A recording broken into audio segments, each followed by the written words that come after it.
a lost empire swallowed by the sea in just one day and one night. The legend of Atlantis is one of humanity's most enduring mysteries. First described by the philosopher Plato more than 2,000 years ago, the story has inspired explorers, dreamers, and scientists alike. But was Atlantis a real place, or just a myth invented to make a point? Today, we dive deep into the mystery of the lost world.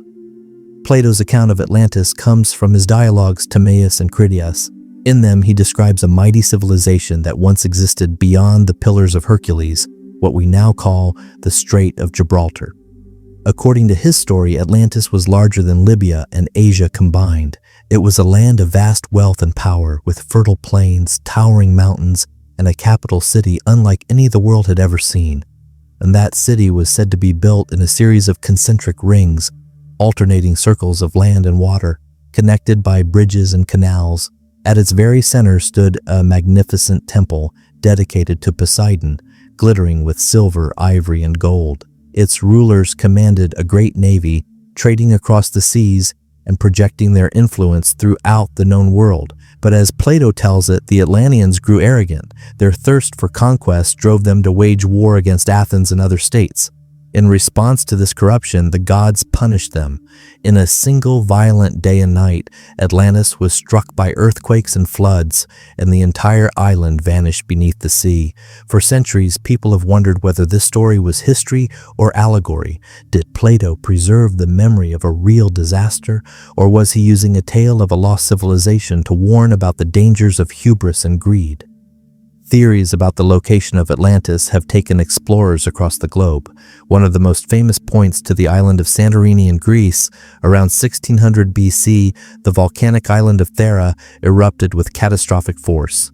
The explosion devastated settlements, collapsed part of the island into the sea, and created tsunamis that struck Crete and beyond.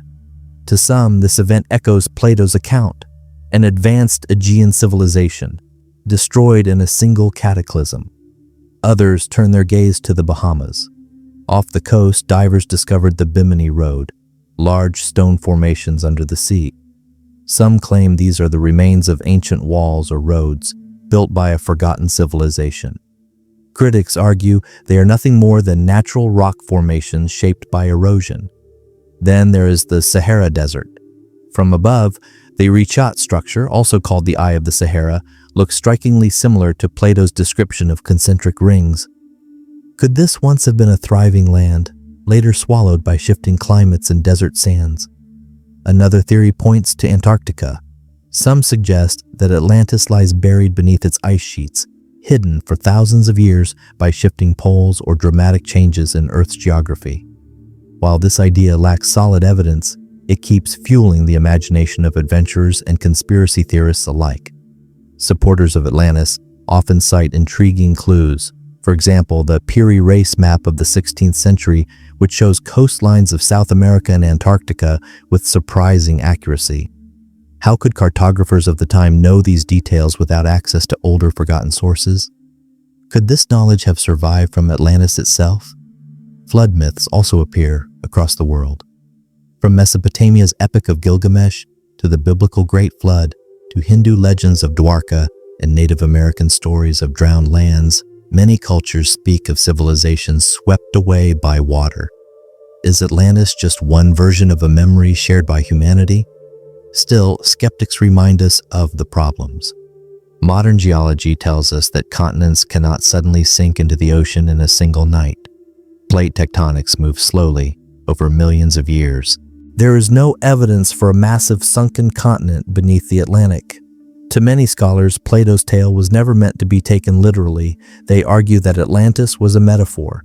Plato was a philosopher, not a historian. He crafted his dialogues to teach lessons. To him, Atlantis was the symbol of a powerful empire brought down by its own arrogance, contrasted against the noble and virtuous Athens. The story was not about history, but morality. And yet, the legend persists.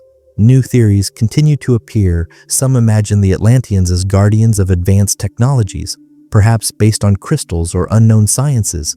Others see them as the origin of myths about gods, giants, or visitors from beyond.